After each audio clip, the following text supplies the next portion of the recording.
Tony asks, humans are lazy. AI is very productive. How do we correct that imbalance? The question is not how, but in which direction. Make AI a bit lazy. Yes, absolutely. Give them the weekend off. Exactly. I mean, again, we have this kind of tension in the world right now between the organic and the inorganic. And organic systems, some people would describe them as lazy or slow. Others would say that they are just, they take their time. Organic entities work on cycles, day and night, winter and summer, growth and decay, time for activity and time for rest. Organic entities need to sleep, for instance, sometime. Inorganic entities don't. AIs, they are so productive because they are always on. They don't need to stop. And this is very dangerous for organic entities. And this is not a science fiction scenario for thousands of years in the future. You see it all around us. If you think about, for instance, the financial system. So the financial system was originally organic. All financial devices, money, checks, ETFs, all these things, they came out of an organic imagination. And all the kind of entities that make finance function were human beings. Bankers, investors, so forth. So the financial system also worked in cycles. If you look at Wall Street, so it's open only 9:30 in the morning to 4 o'clock in the afternoon, Mondays to Fridays. It's off for the weekend. And it's off during Christmas and Independence Day and so forth. And this is good. Because, bankers and investors, they also want to go on vacation, to spend time with their family. They need to rest, they need to sleep. You wouldn't like the people making the most important financial decisions in the world suffering from lack of sleep. But this is what the AIs are causing. Now, as AIs take over the system and make more and more of the decisions, it is always on. If you go on vacation, if you take rest, if you go to sleep, you're left behind. The same thing is happening to journalists. The news cycle is always on. The same thing is happening to politicians. The politics is always on, and this is really bad. And the question is not how do we make humans function faster, but how do we make the computers give us a break? Because, if you force an organic entity to be on all the time, it eventually collapses and dies. I mean, in your own life, your own solution to this, and you've talked about it widely, is that you take, I think, almost 2 months out of each year for meditation, for reflection. I think even in 1 month of that, you're silent completely. Yeah. Is that partly in response to the thing we're talking about now? In a way, yes. I think it's part of what I would call my information diet. The same way that people have food diets, information is the food of the mind, and we also need information diets. 100 years ago, food was very scarce. People would eat whatever they could find, especially if there was lots of fat or sugar in it. It gave you energy. Now food is overabundant, and you have all this junk food, which is artificially pumped full of fat and sugar and salt, and it's very addictive. And many people have realized it's not a good idea to eat as much as possible. I need a food diet. And it's exactly the same with information, which was previously scarce. Now it's overabundant, and much of it is junk. So we need an information diet. The idea that more information is always good for us is like thinking that more food is always good for your body. It's just not true. And also very important, like with food, you need time not just to eat, but also to digest. And with information, it's the same. Actually, you need more time to digest than to eat. And having these information fasts, that you don't put more stuff in, you just digest and also detoxify all the junk that you accumulated, that's very important. So in those retreats, you don't read even, I think. I don't read, this is extreme, and for most people it's impractical in the kind of jobs that people have and family life, and so I know it's a privilege that I can do it. But I think that for everybody, to be more mindful about their information diet and also find at least a little time for information fasts that are dedicating to digestion and to detoxifying the mind would be very helpful. And in your case, just so people understand it, am I right? It's 2 months? Yes, 60 days. Consecutive. It's a chunk of 60 days. And I'm right that half of it you don't speak at all? No, for the whole of it. The whole of it you don't speak? I talk enough for the rest of the year. Yeah, no. And then... We're making up for it now. But people, I told you, this is like an advice clinic, people wanting to know. So there are quite a few people asking questions as parents, I think. Anna says, what do we do about mobile phones and should we give them to our children? No, it's part of the world today. So again, I think we should be careful about going to extremes. Of course, it depends on how old the children are and so forth. But we should manage these things instead of being managed by them. So again, think carefully about your information diet the same way you think carefully about your food diet, and the same goes for the kids. Jonathan Haidt, the author of The Righteous Mind, has written recently about very much against children at a young age having mobile phones, particularly when the brain is still being formed. Do you have a view on what age might be? It's not my field of expertise. I would say it's the biggest experiment in human history that is being conducted on billions of guinea pigs, human guinea pigs. Nobody knows what the psychological and social consequences will be down the road. I can make just one prediction. If it goes well, the corporations will say all the profits are ours. If it goes badly, they will say no liability. Capitalism is quite a theme, I think, in a lot of what you're saying here. There's the competition, the way they can't take the risk of being second place, not first. And this is not capitalism. I mean, people often confuse the word capitalism with the word greed.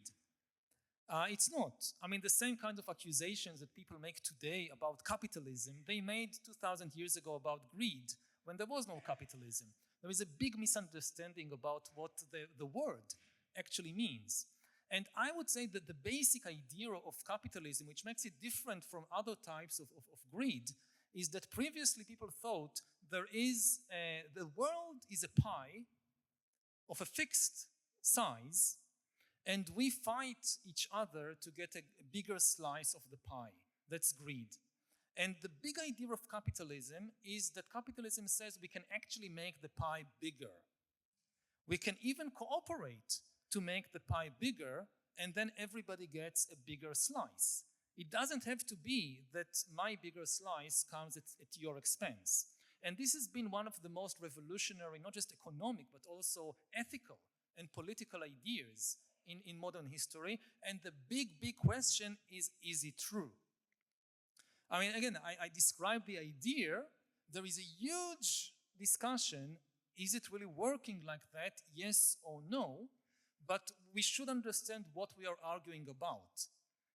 It's very different from the type of arguments about greed that we had throughout human history. I mean, the very idea that we can actually make the pie bigger, it's the single most important idea of capitalism and of the modern economy, and it's also one of the most misunderstood ideas. This is the last of the advice clinic questions, but it relates to the modern economy. Jobs. What jobs should somebody who's starting out in a career now, who thinks, I need a job that is not going to be overtaken and replaced by AI within 5-10 years, what field should they be looking at? Nobody knows. I mean, nobody knows how the job market would look like in 20 years. People sometimes say, oh, anything that has creativity, AI cannot do that. It can. I mean, if creativity means identifying patterns and breaking those patterns, AI is world champion in identifying patterns. So the best advice is to kind of have a broad set of skills. Don't put kind of all your chips on just one thing. And a classical kind of way to think about it is that you have your mind, and you have your heart, and you have your hands, and you need to develop all three types of skills. Broad skills will be a better bet. And also maybe the most important skill is the ability to keep learning and changing and reinventing yourself. Because this is the one thing we are certain about, is that the job market will be extremely volatile and fluid. It's not like we'll have the big AI revolution for 10 years and then everything will settle down and we'll have stability. The pace of change is only likely to accelerate. So jobs and professions will keep changing even more rapidly.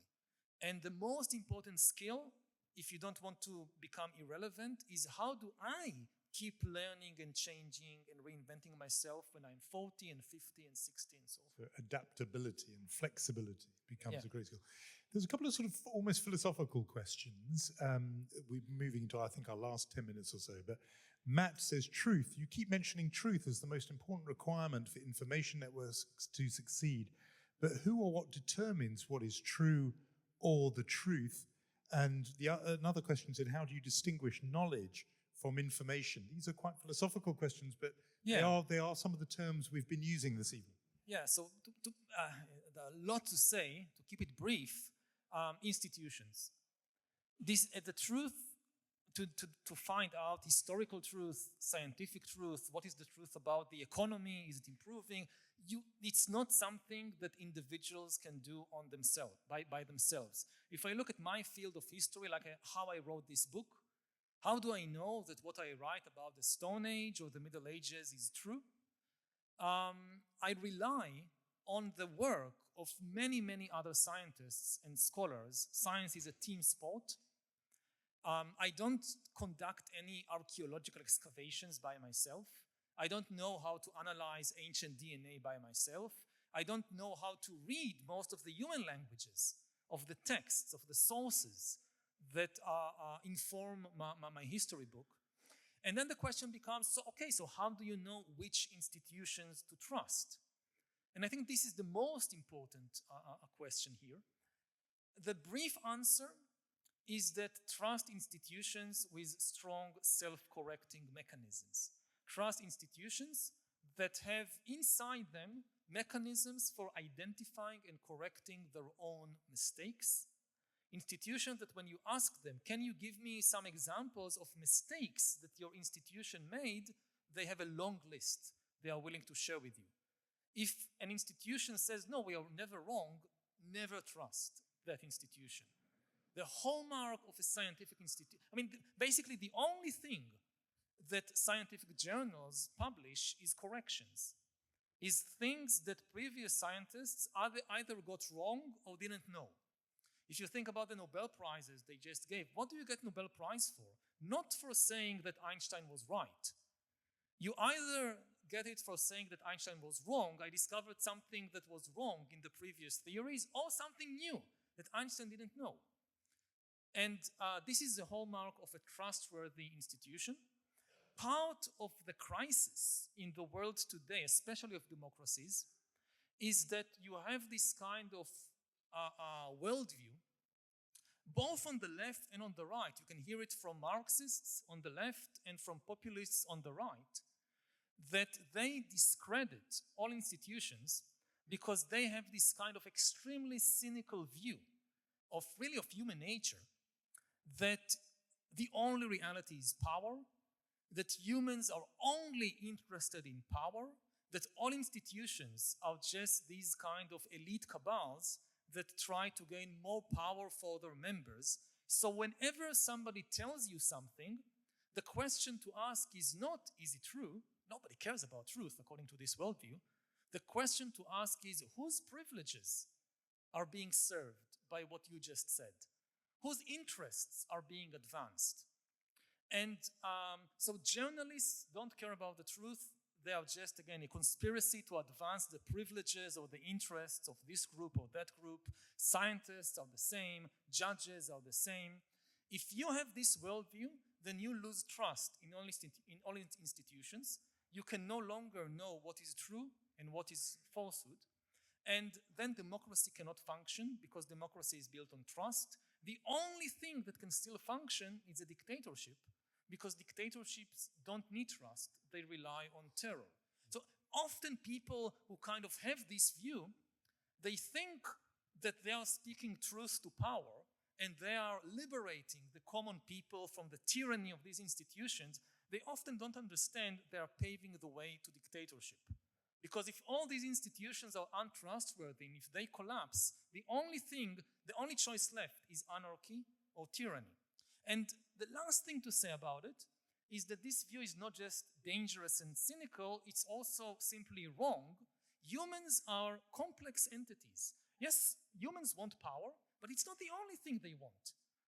Humans also have a deep yearning for the truth. And the reason for it is really existential. You will never be happy if you don't know the truth about life, about yourself. Because if you don't know the true sources of misery in life, you will waste your whole life solving the wrong problems.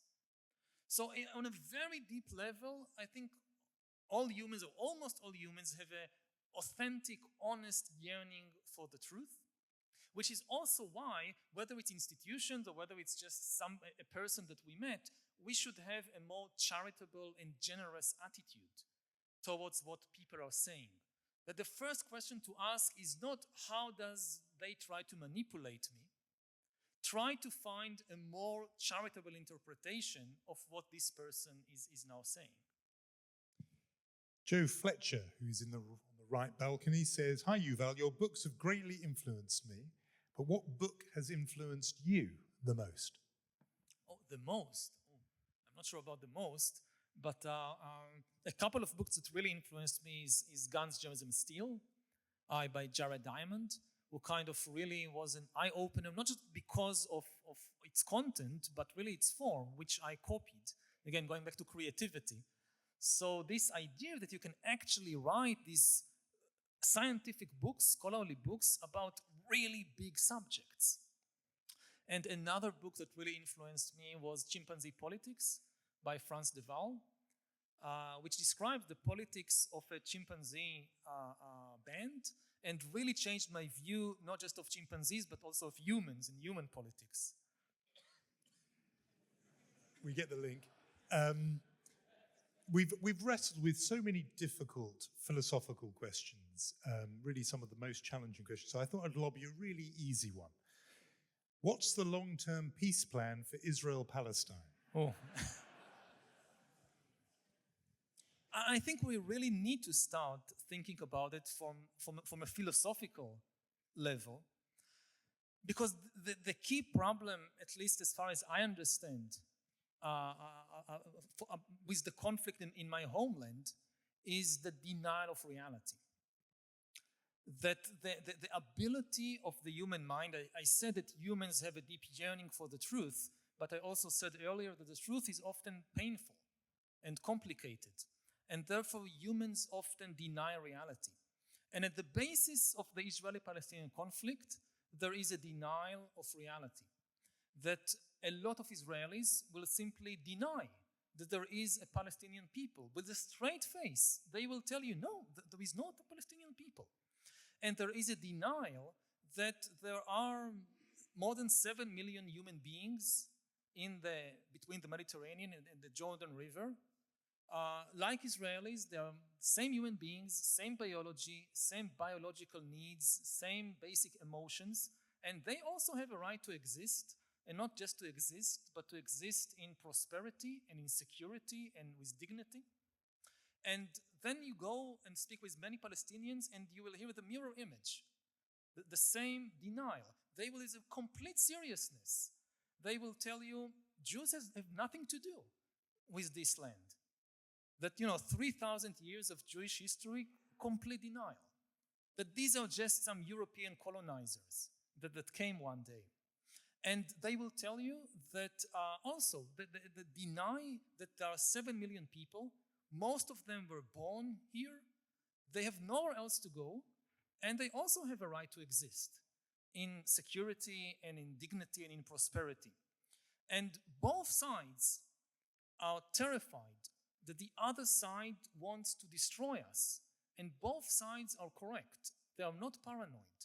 That's the deep, deep problem of the tragedy of the conflict.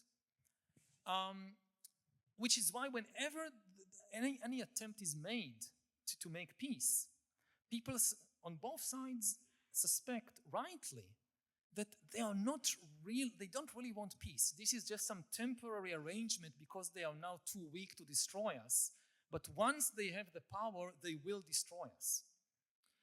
And the place to start changing that, it's very difficult to change the minds of other people. It's also very difficult, but a bit easier to change our own minds. And the place to start is, again, just before we get to the kind of political, where will the border be and what would be the arrangements with regard to security and water, don't start there. Start with just recognizing the reality. There is another people here, and they also have a right to exist. And from there, also be able to make a more kind of trusting and generous offer. If we keep being in this situation of just denying half the reality, there will never be a solution.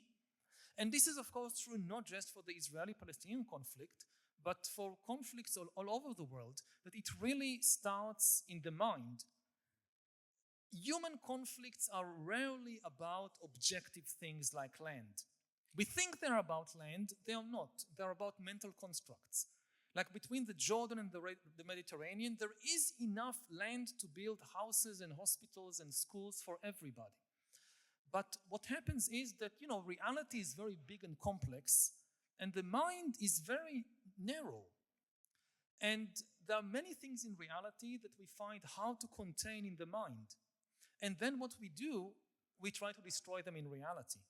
Like, my mind cannot contain that there is another people here, so instead of changing my mind, I will destroy these people. This is what you see again and again happening in history. And what we need to do is really expand our minds to be able to contain more of reality. This is going to be my last question. And I'm looking, you've offered us some quite sobering thoughts, some of them properly terrifying thoughts, about the dark universe and being controlled by AI spreading through the galaxy and so on.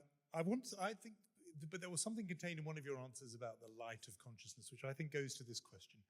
Somebody asked, how can one have children in this terrifying world? Is there even a point? I want you to leave us with a thought, which I know you have, that answers that question. Well, I'm not sure it will be a very optimistic thought. It will be a very realistic I'm pressing you as hard as I can, Yuval. All the fears in the world, all the fears that we have about ourselves, about our children, about AI, they are just one fear. They are just the fear of death. And it's very difficult to really deal with the fear of death directly. So people slice it into many smaller slices.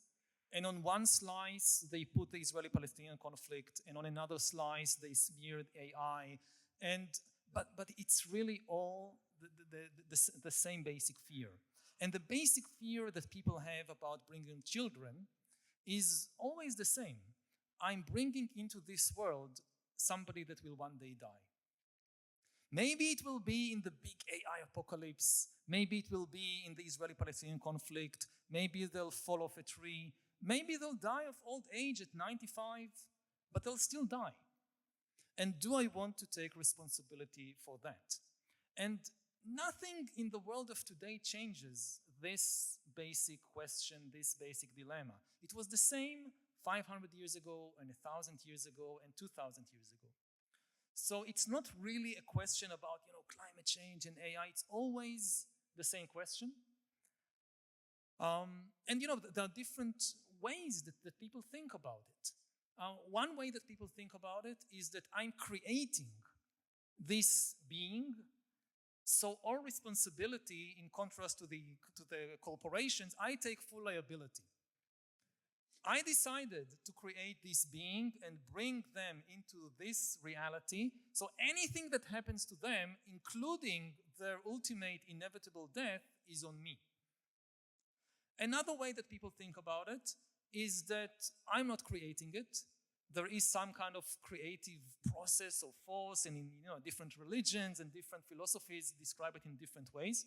But basically, this being is like a penniless immigrant washed on the shore of this hostile world, and I'm taking responsibility for it, for him, for her, for them, and I will take care of them as best I can. I will inevitably fail in many ways. They will eventually die, but I'll do the best I can. And it's, I think, and I can't tell you which view is correct and which view to adopt. But there is nothing new about this for the age of AI. It wasn't quite the upbeat for closing thought I was after, but I'm going to take away from me that insight and so many others that you've given us this evening. Huge amounts to think about. It's there in this book, which I think many of you have copies of, but by virtue of being here tonight. But you've given us a huge tour d'horizon through human history and a glimpse not only of our present, but of our future in your usual, absolutely distinctive, uniquely insightful style.